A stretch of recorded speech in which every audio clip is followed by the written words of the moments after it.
ਤੇ ਬਾਪ ਦੇ ਨਾਲ ਜਾਂ ਰਹਿੰਦੇ ਉਹ ਕਰ ਲੋਕੋ ਜੰਨਤ ਸਦਾ ਸਲਾਮਤ ਰੱਖੀ ਮੌਲਾ ਮੰਨਦੇ ਆਏ ਮੰਨਤ। ਅਸਲਾਮ ਵਾਲੇਕਮ ਜੀ। ਉਹ ਮੇਰੇ ਦੇਸ਼ ਦੇ ਵਾਸੀਓ, ਜਿਹੜੀ ਔਲਾਦ ਇਹ ਸੋਚ ਕੇ ਜ਼ਿੰਦਗੀ ਗੁਜ਼ਾਰੇ, ਇਹ ਸੋਚ ਕੇ ਘਰ 'ਚ ਰਵੇ, ਇਹ ਸੋਚ ਕੇ ਘਰ ਵਿੱਚ ਆਵੇ ਕਿ ਮਾਂ-ਬਾਪ ਨੂੰ ਅਸੀਂ ਆਪਣੇ ਨਾਲ ਰੱਖਿਆ ਹੋਇਆ ਵਾ, ਸਮਝੋ ਇਸ ਤੋਂ ਵੱਡੀ ਬਦਕਿਸਮਤ ਔਲਾਦ ਵੀ ਹੋਰ ਕੋਈ ਨਹੀਂ। ਉਹ ਮਾਂ-ਬਾਪ ਨੂੰ ਨਾਲ ਨਹੀਂ ਰੱਖਿਆ ਜਾਂਦਾ, ਬਲਕਿ ਮਾਂ-ਬਾਪ ਦੇ ਨਾਲ ਰਿਹਾ ਜਾਂਦਾ ਵਾ। ਜਿਹੜੇ ਬੇਟੇ, ਜਿਹੜੀ ਔਲਾਦ, ਜਿਹੜੇ ਲਖਤੇ ਜਿਗਰ ਇਹ ਸੋਚਣ ਕਿ ਅਸੀਂ ਮਾਂ-ਬਾਪ ਦੇ ਨਾਲ ਰਹਿ ਰਹੇ ਹਾਂ, ਯਕੀਨ ਕਰੋ ਜੰਨਤ 'ਚ ਰਹਿ ਰਹੇ ਆ। ਉਹਨਾਂ ਵਾਸਤੇ ਉਹ ਘਰ ਜੰਨਤ ਦਾ ਨਮੂਨਾ ਵਾ। ਉਹਨਾਂ ਘਰਾਂ 'ਚ ਫਰਿਸ਼ਤੇ ਬਰਕਤਾਂ ਲੈ ਕੇ ਆ ਜਾਂਦੇ ਆ।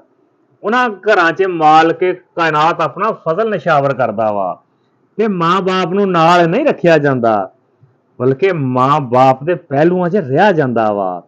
ਤੇ ਮਾਂ-ਬਾਪ ਦਾ ਸਾਇਆ ਉਹ ਸਾਇਆ ਵਾ ਜਿਹਦੀ ਠੰਡੀ ਛਾਂ ਜੰਨਤ ਦਾ ਨਜ਼ਾਰਾ ਦਿੰਦੀ ਆ।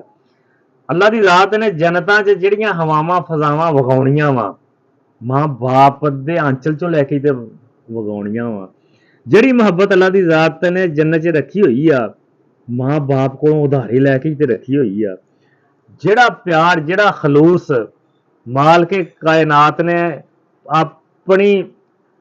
ਆਪਣੀ ਮਖਲੂਕ ਤੇ ਨਿਸ਼ਾਵਰ ਕਰਨਾ ਵਾ, ਮਾਂ-ਬਾਪ ਦੇ ਵਿੱਚ ਉਹ ਝਲਕ ਵੇਖੀ ਜਾ ਸਕਦੀ ਆ।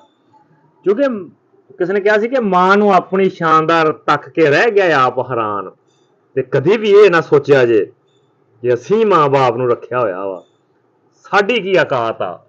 ਇਹ ਤੇ ਸਾਰਾ ਸਦਕਾ ਹੀ ਉਹਨਾਂ ਦਾ ਵਾ, ਇਹ ਤੇ ਸਾਰੀ ਬਰਕਤ ਹੀ ਉਹਨਾਂ ਦੀ ਆ, ਸਾਰਾ ਫਜ਼ਲ ਹੀ ਉਹਨਾਂ ਦਾ ਵਾ। ਤੇ ਉਹ ਔਲਾਦ ਖੁਸ਼ਕਿਸਮਤ ਔਲਾਦ ਆ ਜਿਨ੍ਹਾਂ ਨੂੰ ਮਾਂ-ਬਾਪ ਘਰਾਂ 'ਚ ਮਿਲਣ ਤੇ ਉਹ ਖਿਦਮਤ ਕਰ ਲੈਣ, ਘਰ 'ਚੋਂ ਨਿਕਲਣ ਮਾਂ ਦੇ ਪੈਰਾਂ ਨੂੰ ਬੋਸਾ ਦੇ ਕੇ ਨਿਕਲਣ, ਘਰ ਵਾਪਸ ਆਉਣ ਸਭ ਤੋਂ ਪਹਿਲੇ ਮਾਂ ਦੇ ਕਦਮਾਂ ਨੂੰ ਬੋਸਾ ਦੇਣ। ਇੱਕ ਗੱਲ ਯਾਦ ਰੱਖੋ, ਮਾਂ ਤੇ ਬਾਪ ਦਾ ਕਮਰਾ ਘਰ ਦਾ ਮਰਕਜ਼ ਹੁੰਦਾ ਵਾ, ਉਹ ਇਜਤਮਾ ਹੁੰਦਾ ਵਾ, ਸਵੇਰ ਤੇ ਸ਼ਾਮ ਉੱਥੇ ਇਕੱਠ ਰਹਿੰਦਾ ਵਾ। ਜਦੋਂ ਕੋਈ ਵੀ ਸ਼ਖਸ ਆਪਣੇ ਘਰ ਦੀ ਦਹਲੀਜ਼ ਲੰਘਦਾ ਵਾ, ਸਭ ਤੋਂ ਪਹਿਲੇ ਉਹਦੀ ਨਜ਼ਰ ਮਾਂ ਦੇ ਕਮਰੇ ਵੱਲ ਜਾਂਦੀ ਹੈ, ਸਭ ਤੋਂ ਪਹਿਲੇ ਉਹ ਮਾਂ ਦੇ ਕਦਮ ਵੇਖਦਾ, ਮਾਂ ਦੇ ਕਦਮ ਚੁੰਮਦਾ ਵਾ। ਐਸੀਆਂ ਬਰਕਤਾਂ ਕਿੱਥੋਂ ਲੱਭ ਸਕਦੀਆਂ? ਐਸੀਆਂ ਬਰਕਤਾਂ ਅਗਰ ਮਯਸਰ ਵਾ, ਉਹਨਾਂ ਦੀ ਕਦਰ ਕਰ ਲਓ।